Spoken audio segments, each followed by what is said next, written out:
their delegations, and this group was out to meet all of those who were arriving. But you know how colorful the Malagasy are, and they were out there with their pom-poms. There must have been 500 of them out there, and it was very heartwarming and wonderful to see the enthusiasm with which they had organized it. Okay, next. All right, let's go ahead. We've seen that. Move ahead. Go ahead.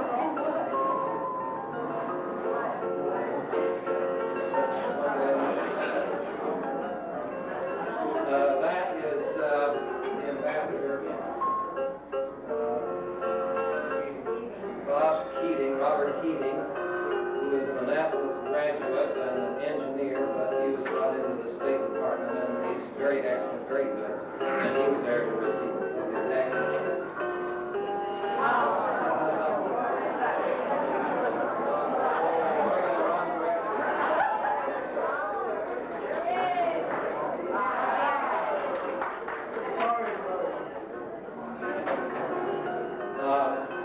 A lot of these will just have to speak for themselves. I don't see this very well, but on the left, I believe that is Olivier Razatinkatanva, if I'm not mistaken. He is the president of our counterpart organization in Madagascar, in other words, the Americano Malgache Amical. Okay, let's move ahead. We'll go quickly. That's the residence in Tananarive. It's just seeing a little piece of it. But that's the American embassy or residence where the ambassador lives. Next. This is just a typical street scene. This ought to give all of you who've been to Tananarive a little nostalgia. This was on the day of the Zuma, which was Friday, and you can see the hustle and bustle. That was their market day. Just a typical view. We'll get into the main dramatic events in just a minute. This is just to give you a little nostalgia and remind you of some wonderful things. That's the Lake Anus. Another typical market scene.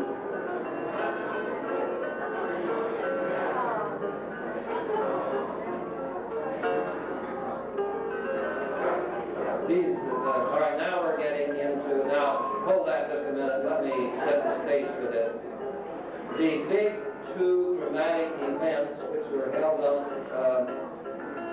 Tuesday and Wednesday. On Tuesday was the marvelous card show.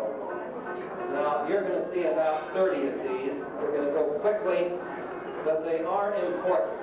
And let me explain why.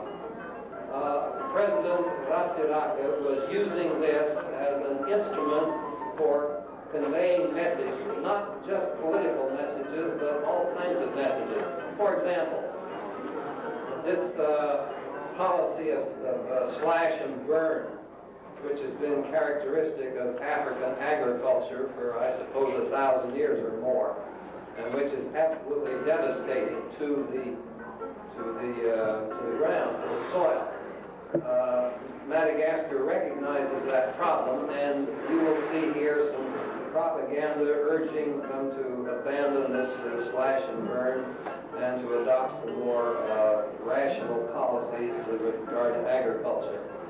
So we'll have about 30 of these now, and maybe you can give about 10 seconds to each one, but where you come to those with some writing, you might hold it just long enough for those who can speak Malagasy to capture the message that the president is giving. Let me give a few other, hold it just a minute. We were sitting on the opposite side, obviously, where we could take those pictures, and you may not realize it, but you're looking at, and I counted them, not every one, but I counted rows up and rows over and did some multiplications, and it came to 3,800. So there are 3,800 Malagasy over on the opposite side with cards. And at the given moment, they hold up the cards. This was exactly what was done in Los Angeles at the Olympics last year, and I believe they got their idea from there. But they executed it absolutely, it was remarkable. It really was. And I was told that they only had 6 weeks in which to prepare this. That may sound like a lot of time, but when you contemplate the massiveness of this effort, to me it was a testimony to the fact that the Malagasy had willingly submitted themselves to some discipline that was very, very admirable. I admired them for being able to put on such a presentation. So you get the picture now. We're looking, 500 to 700 feet away to the stands in the opposite end of the stadium. And they had about, I'd say 45 or 50 different presentations. They were all different, and each one carried a message. You Malagasy, can you make out? A few of them were in French and even 1 or 2 in English, but most of them were in Malagasy. And they were glorifying, of course, the accomplishments, the achievements of Madagascar, which is perfectly understandable, perfectly legitimate, and we were very impressed. The promotion of agriculture, the promotion of education, the building up of the armed forces, and so on and so on. And social reform, of course, which was at the core of the changes that have come about. So as I say, you're looking at about 3,800 young people who have been trained to hold up the right card exactly at the right moment. And it is so remarkable because there were no gaps. That meant that out of 3,800, not one could leave. They all had to stay there. I mean, think that through for a minute. That in itself poses a problem. So bless their hearts, they stuck by their post of duty for about an hour and a half or 2 hours and went through this very elaborate series of card shows. Oh, and I should say that while these card shows, these card demonstrations were going on, down in the stadium proper were these acts, and they have, I would say, 8 or 10 different groups of probably 1,500 to 2,000 each coming out and going through their dance demonstrations or their drill demonstrations or whatever it might be. There was a great variety of them, and they were all dressed in costume, as you can see.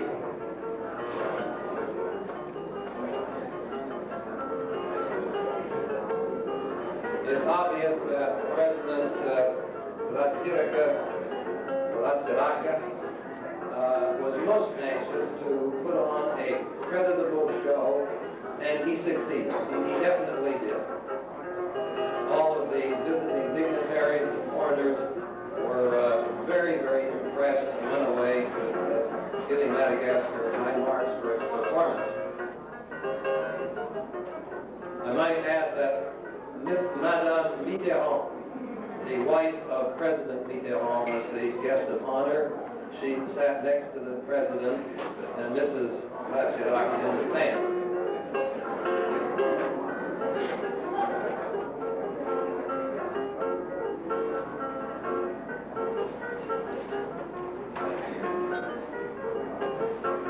I think you'll have to acknowledge that this is first-class performance. And you're dealing, of course, with the people who have no background in this sort of thing, unlike the great presentation that we all saw on television in Los Angeles last year.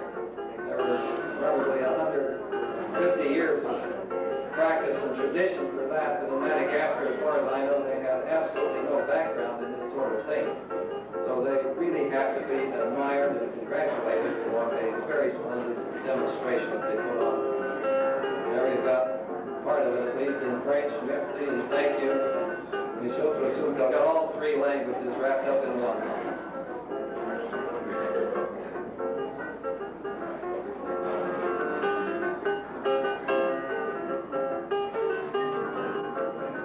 Okay, that ends that part of the card demonstration. I have a few more.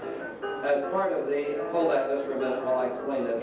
As part of our planned visit, we went to Mansira Bay, which, as I recall, is about 90 miles south of Tananarive. Mansira Bay, for those of you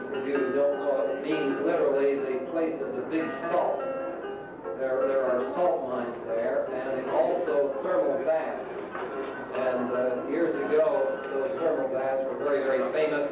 These, hold that just a minute. These are pictures that we took out of the window of the train. I say train, it was a Michelin. It was a train on rubber tires. And very interesting and very comfortable. It's like riding on a cushion all the way to Ancira Bay. So we went down, and these, perhaps a dozen pictures. This is the big lake. Those of you who know Ancira Bay know the Great Lake there. We'll move fast here. Okay, you can change. All of this is in the neighborhood of Ancira Bay. Ancira Bay is right in the heart of Madagascar. Madagascar is a huge island, by the way. It's almost 1,000, hold that just a minute. It's almost 1,000 miles long and 350 miles wide at the widest place. Now, we've shifted, and the next 5 or 6 pictures will be of Amboui-Mong. Amboui-Mong is the Mount Vernon of Madagascar. It was there that King Andriana got his start. And this is regarded as a sacred shrine as we regard Mount Vernon today. It's just the way it was when he lived there. He became king in about 1785, as I recall, and died around 1810. And during that period of time, he was able to consolidate Madagascar. And we went there as a pilgrimage because it's sacred and it's wonderful. And I got little goose pimples as I went there, just as I did 16 years ago. It has not changed, thank goodness. This is just a picture of the group. They're not all there, but essentially they are. More pictures of the Malagasy countryside. I'm hoping this gives you a little nostalgia, those of you who have been there. I think everyone who has been there agrees that Madagascar does have something. It really does, that no other country has. It has characteristics and features that are absolutely unforgettable. This, I believe, is the country home of the Prime Minister, the man who was Prime Minister to Queen Ranovalana and her successors. He was in power for about 50 years and was considered the real power during the development period of Madagascar. This was his home, which is about halfway between Tananarive and Amboui-Mong. We all know the lemurs. Lemurs are unique to Madagascar. They don't grow anyplace else in the world except Madagascar. You can see some at the Washington Zoo if you go, but they have a nice zoo in Tananarive. This is a picture of the zoo on the grounds. They're lovely, well kept, underfinanced, but they're very beautiful. Okay, let's move on. We're practically through now. More lemurs. This is it's the old governor's palace. When we were there, it was the palace or residence of the French ambassador. But since the change in government, the president of Madagascar has taken that over and lives there. And he put on a very lovely party for all of the visiting dignitaries. And of course, the party had to include the danse folklorique. So we've got a couple of snaps.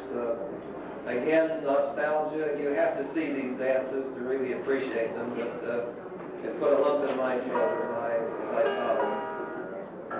That is a rather poor picture of a very handsome gentleman who is the president of Madagascar. I think I'm correct. And there they are sitting. You can, I think, make out Madame Mitterrand and the president. And there's also the president of the Comores. Only he was the prime minister, not the president. He was there. These were the dignitaries lined up. Former Senator Jepson, Roger Jepson from Iowa, was the head of our delegation. You saw him in that picture. Okay, we can move ahead. We're practically through now. Another picture taken at the palace of the president. This to give you an idea of how they had dolled things up and made them very festive and colorful as the Malagasy know how to do so well. All right, let's move on. Now I mentioned, hold that just a minute, I mentioned that there were two big days, Tuesday and Wednesday. Tuesday, of course, was the dramatic one, but on Wednesday they had a display of their military force. We took just 3 or 4 pictures of that, but that's what you're seeing now. This was the demonstration Wednesday morning, and for about an hour and a half they had parading before all of the assembled people, the military establishment, and the Air Force, and they had planes flying overhead, and tanks, and it was very impressive. And they also had the cadets from the military academy that looked absolutely stunning. It was a magnificent, there you see a few of them in blue. There were quite a few, there must have been 500, quite a number. Now, my last little series, and we're down to the last 6 or 8, we're now up on the hill. Everybody who's been to Tananarive knows the hill, and the Palace of the Queen was built by Ranovalana I. She was quite a gal, if I may say so. Cruel, ruthless, but a good ruler. And under her administration, Madagascar thrived and prospered and really became, this was the beginning of her evolution into modern society. And these pictures were taken on top of the hill, and all of these buildings that you see are very famous. They're all 150 to 175 years old.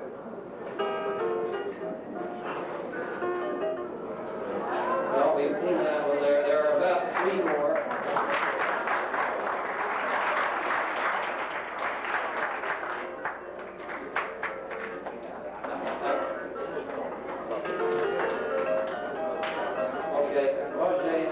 There were 3 more. If you Just can, 5 more. 5 more. If you can move to them very quickly, and then that will end it up.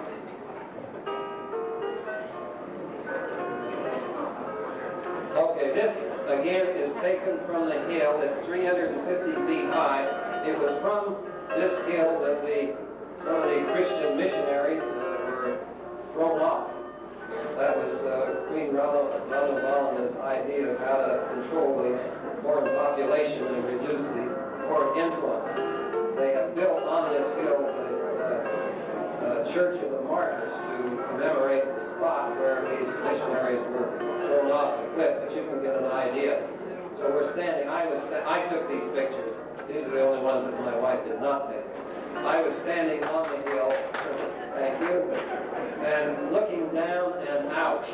So this gives you a very interesting perspective out on Tananarive. Tananarive, of course, translates the city of 1,000. It was given its name by King Andrianopuini-Merna because they had established there 1,000 soldiers, which represented the strength of the Malagasy army. All of these buildings are very sacred. They have history behind them. I won't go into it, and I think that's the next to the last one. And that is the last one, and that is the Palace of the Queen. Queen Ranovalana I and all of those succeeding her. That is probably the most celebrated and revered building in Madagascar. So thank you very much.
Thank you.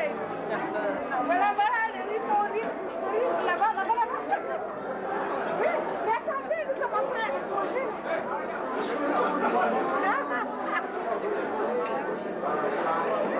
Et il faut leur dire, Zine, que la viande sera...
Mr. Ambassador, Mr. Ambassador, Mr. Ambassador.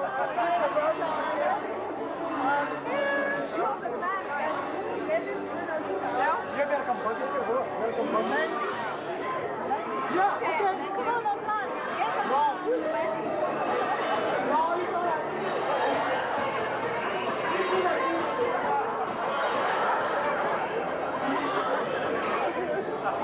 Oh, thank you.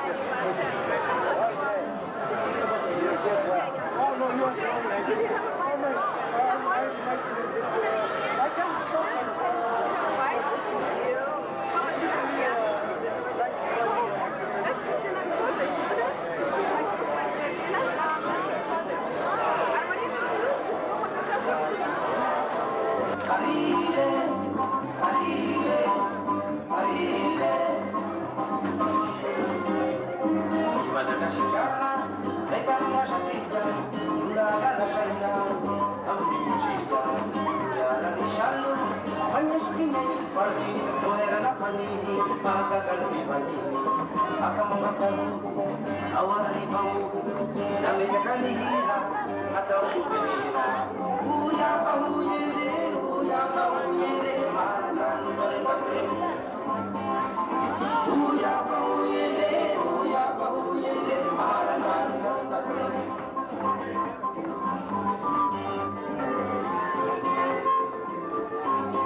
Salani waya